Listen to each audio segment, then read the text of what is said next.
कर्जत तालुक्यातील पोसरी गावाजवळ असलेल्या उल्हास नदीपात्रात एक महिला बेशुद्ध अवस्थेत सापडली होती। या महिलेची ओळख अखेर पटली आहे। ही दुर्दैवी महिला विजया अनिल काळोखे असून त्या कर्जत शहरातील मुद्रे येथील नेमिनाथ सोसायटीमध्ये वास्तव्यास होत्या।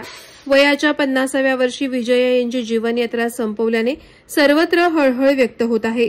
याबाबत मिळालेल्या माहितीनुसार मंगळवार दिनांक 15 जुलै रोजी सायंकाळी 4 वाजण्याच्या सुमारास पोसरी गावाच्या हद्दीत उल्हास नदीपात्रात एक महिला स्थानिकांना आढळून आली।